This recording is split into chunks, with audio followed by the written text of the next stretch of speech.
we are arresting people. Even you will be astonished to know that people gets plaster, and they said that my leg has been broken, so I am traveling with plaster along with a stick, but actually within the plaster there are heroin. So we have arrested many such interesting elements. So if you want to know more, I'll advise our ADGP CID, Sri Munna Gupta, to talk to you. There are many modus operandi which we know and we have destroyed. So I think whenever you have time, just meet people in CID. They will happily share those information with you. Sir অসমত দেখা যায় যে ধৰক ড্ৰাগছৰ ব্যৱসায় কৰে, তেওঁ ধৰা পৰিলে, তাৰপিছত জেলত গ'ল, তাৰপিছত আকৌ তেওঁ সেই ব্যৱসায় আকৌ আৰম্ভ কৰে। কঠোৰ আইন প্ৰণয়নকে ব্যৱস্থা কৰিব নোৱাৰি নেকি আচলতে? চাওক, আইনত মৃত্যুদণ্ডলৈকেও ব্যৱস্থা আছে, আইনত যাৱজ্জীৱন কাৰাদণ্ডলৈকেও ব্যৱস্থা আছে। কিন্তু এই ব্যৱসায়টো যথেষ্ট লুক্ৰেটিভ। মই জেলত গ'লোঁ, 2 বছৰ মই জেলত থাকিলোঁ, ওলাই আহিলোঁ। ওলাই অহাৰ পিছত এই ব্যৱসায়টো মই আকৌ হাতত ল'লোঁ 1 বছৰ, আকৌ 2 বছৰ মই জেলত থাকিলোঁ। এইবিলাকৰ ক্ষেত্ৰত NDPS এক্টৰ এমেণ্ডমেণ্ট হৈছে। আজিকালি আমি এনেকুৱা যি হেবিচুৱেল অফেণ্ডাৰ, তেওঁলোকক আমি 1 বছৰ পেট NDP, আমি পিট NDP বুলি এখন আইন আছে, য'ত আমি 1 বছৰ ৰাখিব পাৰোঁ, তাতকৈ আমি ৰাখিব নোৱাৰোঁ। কিন্তু আদালতে তেওঁলোকক যাৱজ্জীৱন কাৰাদণ্ড আৰু মৃত্যুদণ্ডলৈকেও দিব পাৰে। গতিকে আল্টিমেট ডেমক্ৰেটিক ৰাষ্ট্ৰ হিচাপে আল্টিমেটলি শেষ বিচাৰ আদালতৰ মজিয়াতে হ'ব লাগিব। কিন্তু এইটো আমিও জানো যে কেতিয়াবা কেতিয়াবা তেওঁলোক ওলাই আহি আকৌ ব্যৱসায় কৰে, আকৌ সোমাই আকৌ ব্যৱসায় কৰে।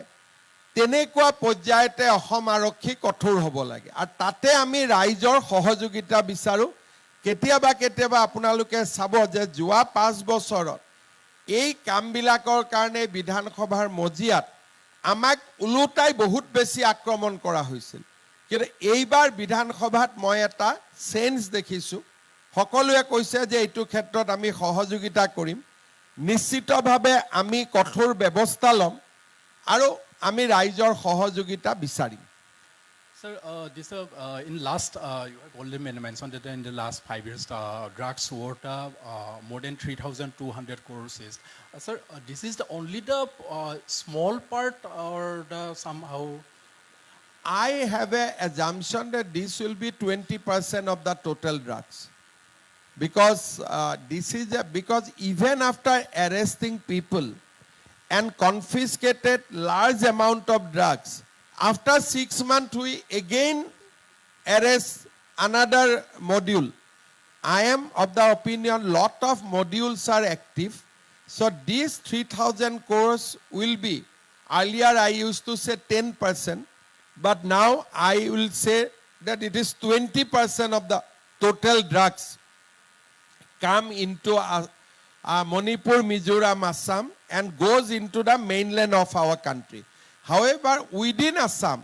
consumption is definitely less and not that huge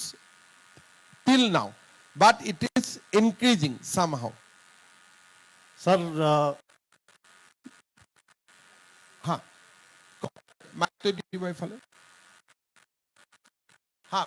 Apuni khudilak, then let him ask the question. He has the mic, so yeah. sir, you spoke about interstate coordination. Is there any comprehensive strategy against trafficking? Now at the Home Ministry level and at the level of Union Home Minister, he shared a meeting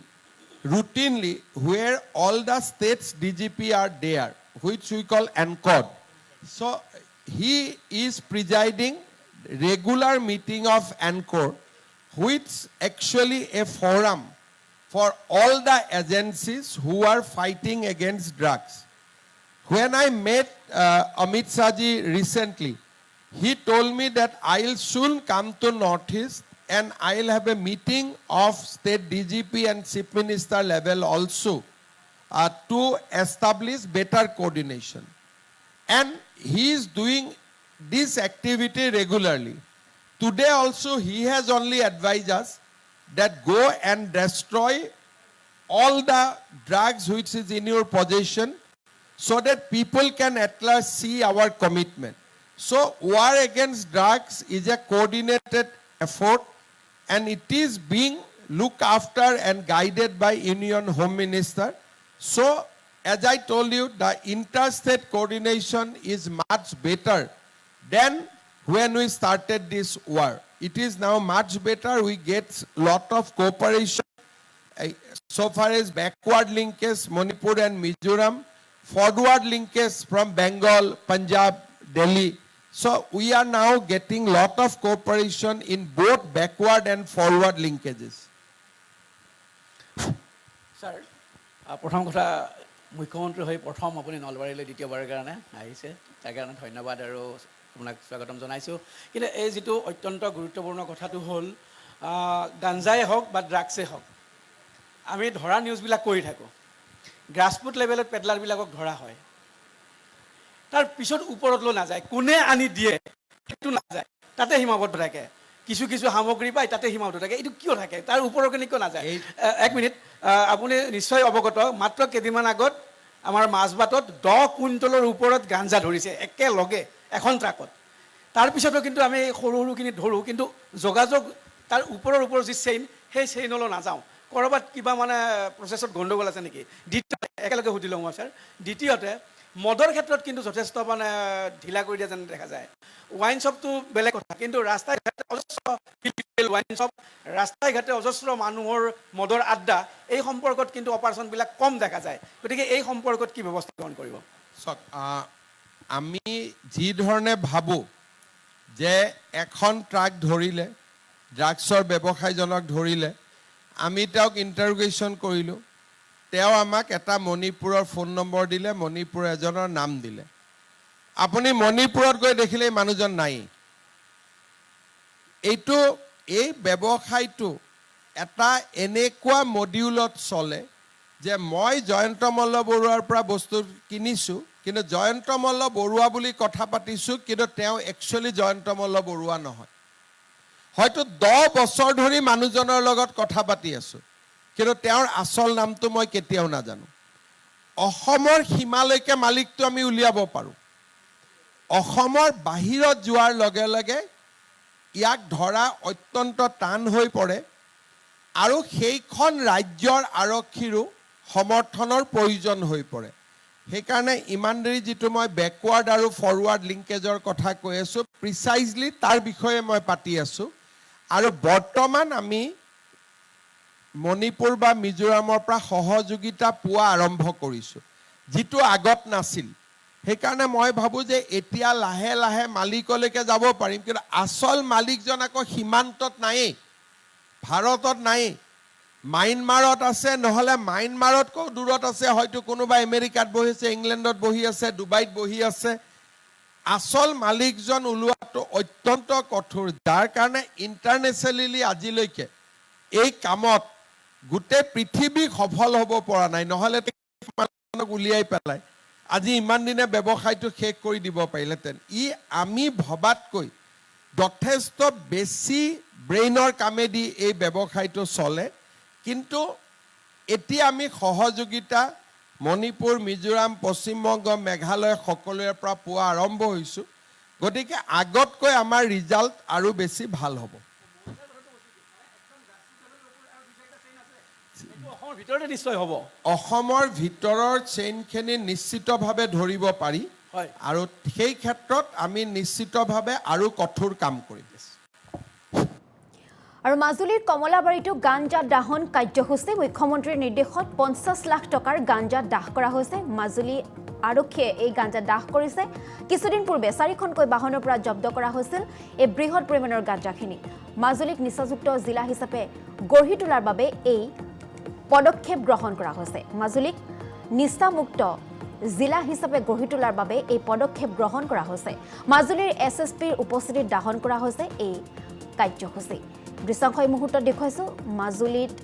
গাঞ্জা দাহন কাৰ্যসূচী মুখ্যমন্ত্ৰী doctor Himanta Biswa শৰ্মাৰ নিৰ্দেশৰ পাছতেই এই পদক্ষেপ গ্ৰহণ কৰিছে আৰক্ষীয়ে আৰু মাজুলীক এখন নিচামুক্ত জিলা হিচাপে গঢ়ি তোলাৰ বাবে এই পদক্ষেপ গ্ৰহণ কৰিছে আৰক্ষীয়ে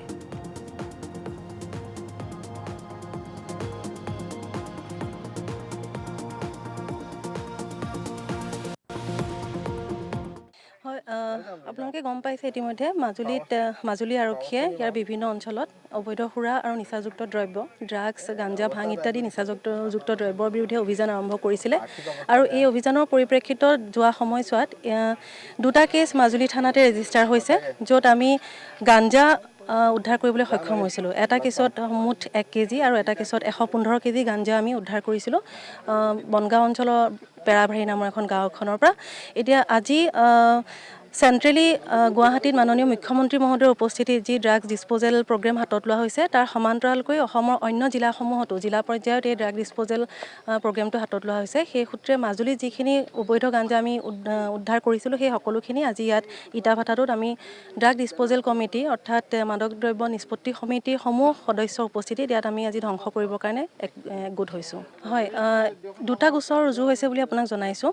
তাৰে এটা গোচৰত আমি 6জন অভিযুক্ত কৰায়ত্ব কৰিবলৈ সক্ষম হৈছিলোঁ তাৰে 3জন মাজুলীৰ আছিলে বাকী 3জন মাজুলীৰ বাহিৰৰ অঞ্চলৰ আছিলে